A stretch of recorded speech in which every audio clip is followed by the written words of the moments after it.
Toujours sur le Grand Pavois à La Rochelle, nous avons trouvé la nouveauté, le prochain bateau pour le Tour de France à la voile, le M34 de chez Archambault. Pour nous en parler, Christophe de Cardel. Bonjour Christophe. Bonjour Pierre. Alors ce bateau, c'est une vraie bombe. Bah oui, alors nous sommes à bord du numéro 1 qui a navigué tout l'été. Et les sensations qu'on attendait du bateau sont au rendez-vous en termes de vitesse, de sensations. Et véritablement, ça va être une nouvelle façon de naviguer. Alors, vous pouvez nous rappeler qui est l'architecte de ce bateau? Alors c'est le bureau de design Joubert Nivelt Mercier, donc qui, pour refaire un tout petit peu l'historique, avait remporté le concours organisé par l'édition La Rivière pour construire le nouveau monotype du Tour de France à la voile 2011. Alors Tour de France à la voile, puisqu'on en parle, c'est quand même un circuit fait pour les professionnels. Est-ce qu'un amateur peut naviguer sur ce type de bateau? Est-ce qu'il va y avoir un circuit pour les amateurs?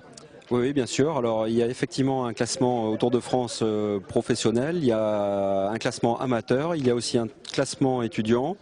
Et puis, on est en train de mettre en place donc une classe à vocation internationale avec un véritable circuit du M34.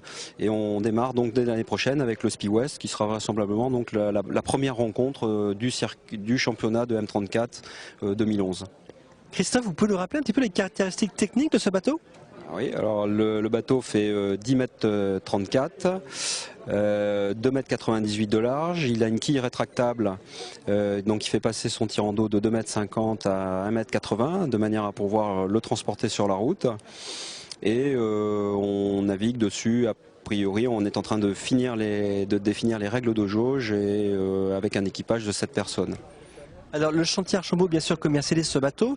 Vous le sortez avec le jeu de voile ou le propriétaire doit faire son propre jeu de voile? Comment ça fonctionne? Je crois qu'il y a une histoire de remorque aussi. Oui, tout à fait. Alors il y a un prix spécial pour les compétiteurs qui vont s'engager dans le prochain Tour de France. Ce prix, c'est 120 000 € hors taxe, qui comprend un bateau complet avec son accastillage, un moteur de 20 chevaux et la remorque. Et le client aura encore à s'équiper donc pour les voiles, l'électronique et la sécurité. Alors c'est un équipage de combien de personnes pour naviguer sur ce bateau?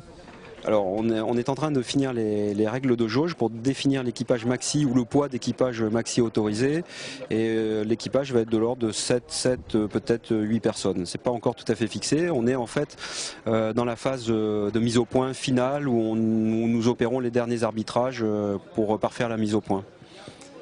Alors Christophe, vous nous disiez tout à l'heure que c'est le numéro 1, mais il y en a déjà combien de vendus? Alors aujourd'hui on a 14 bateaux réservés, vendus. On a prévu d'en faire 28 cette année, d'ici fin août 2011.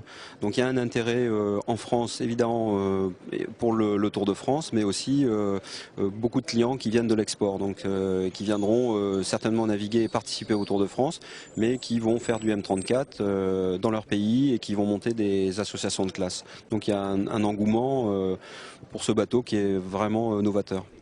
Alors on parle du Tour de France à la voile, mais est-ce qu'il y a aussi un projet de transat de course? Ah oui, il y a un projet de transat qui serait la première transat en monotype en équipage, toujours organisé par les éditions La Rivière, et qui partirait d'un endroit secret en Europe dans l'hiver 2011 pour arriver courant 2012 dans un endroit secret mais où il fait chaud et bon à cette époque-là. Beaucoup de secrets. Merci Christophe pour cette information. Merci.